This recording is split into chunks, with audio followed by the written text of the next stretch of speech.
اعوذ باللہ من الشیطان الرجیم بسم اللہ الرحمن الرحیم رب اشرح لی صدری ویسر لی امری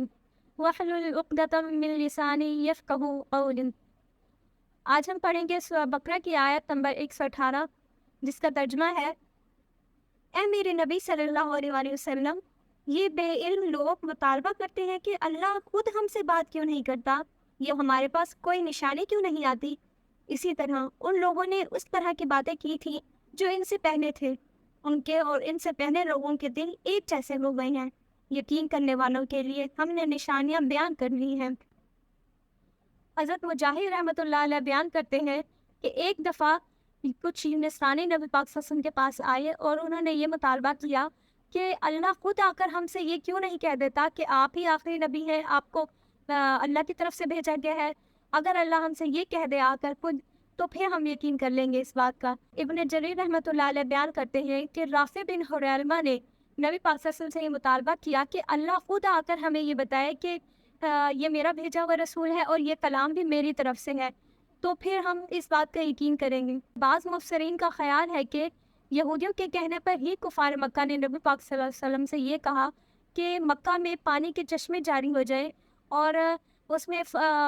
زمین پر فصلیں ہی فصلیں ہوں، مطلب کہ خوشحالی ہی خوشحالی آئے۔ یعنی وہ کہتے تھے کہ اللہ خود اپنے فرشتوں کے ساتھ آئے اور وہ ہم سے کلام کرے اور یہ بتائے کہ یہ میرا بھیجا ہوا رسول ہے اور یہ کلام بھی میری طرف سے ہے، تو ہم جو ہے پھر آپ کی بات پہ یقین کر لیں گے۔ جس طرح کی یہ لوگ باتیں کرتے تھے، اسی طرح اس سے قبل جو لوگ تھے وہ بھی یہی باتیں کیا کرتے تھے، حضرت موسیٰ علیہ السلام سے اسی طرح کے مطالبے کیا کرتے تھے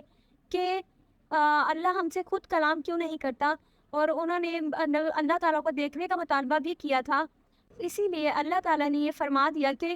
ان کے دل اور پہلے کے لوگوں کے دل ایک جیسے ہو گئے ہیں کہ اسی طرح کی فضول باتیں کیا کرتے ہیں۔ تو بس یہی بات تھی کہ یہ جو جاہل لوگ تھے، یہود و نصارہ، یہ اسی طرح کی باتیں کیا کرتے تھے کہ اللہ تعالیٰ اپنے فرشتوں کے ساتھ آ کر یہ کیوں نہیں بتلا دیتا کہ یہ میرا بھیجا ہوا رسول ہے اور یہ میری طرف سے کلام آیا ہے۔ یا تو اللہ تعالیٰ فرشتوں کے ساتھ آئے یا پھر بغیر فرشتوں کے، یا پھر جس طرح سے اللہ تعالیٰ فرشتوں سے کلام کرتے ہیں اسی طرح اللہ تعالیٰ ہم سے بھی کلام کرے، یا پھر جس طرح پیغمبروں کو وحی دی جاتی ہے اسی طرح ہم پہ بھی وحی نازل کی جائے، تو ہم اس بات کا یقین کریں گے۔ اگر اللہ تعالیٰ ہم سے آ کر یہ بات کہہ دے تو پھر تو ہمیں کسی نبی کی ضرورت ہی نہ پڑے، اور پھر ہم نبی پاک صلی اللہ علیہ وسلم کی رسالت کے بھی قائل ہو جائیں گے۔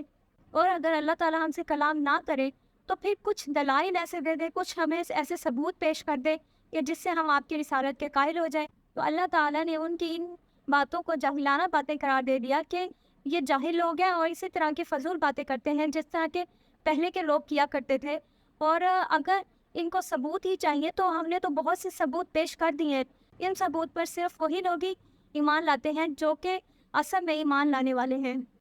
یہ لوگ یہ کہتے ہیں کہ اللہ ہم سے بات کیوں نہیں کرتا، یا ہم پر بھی کوئی آیت کیوں نہیں نازل ہو جاتی، تو اس کا مطلب یہ ہے کہ وہ خود کو انبیاء اور ملائکہ کے ہم پلہ ہی سمجھتے ہیں۔ تو اللہ تعالیٰ نے ان کی اس بات کو احمقانہ بات قرار دے دیا کہ یہ تو بالکل ہی جاہلانہ بات ہے، خود کو ملائکہ اور پیغمبروں کے ہم پلہ سمجھنا۔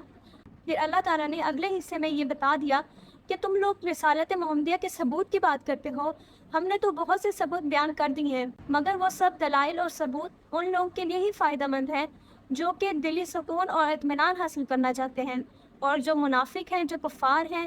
ان کے دل تو جیسے پتھر کے دل ہیں، اور ان کے دلوں میں بس مسلمانوں کے لیے اور اسلام کے لیے، پیغمبروں کے لیے صرف حسد اور بغض ہی بھرا ہوا ہے۔ تو اس لیے وہ حق بات کو تسلیم ہی نہیں کرنا چاہتے، کیونکہ جب ان کے دلوں میں ہے ہی بغض، ہے ہی حسد، تو پھر حق بات ان پر کس طریقے سے اثر کر سکتی ہے؟ تو ایسے لوگوں کا پھر ذمہ دار کون ہو سکتا ہے؟ تو یہ تھی سورہ بقرہ کی آیت نمبر 118،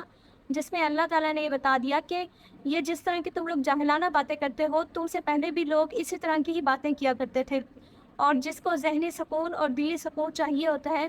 وہ حق بات کو سمجھتا ہے۔ اور نشانیاں تو ان لوگوں کے لیے واضح ہیں جو کہ اس بات پر یقین رکھتے ہیں، جو کہ ایمان والے ہیں۔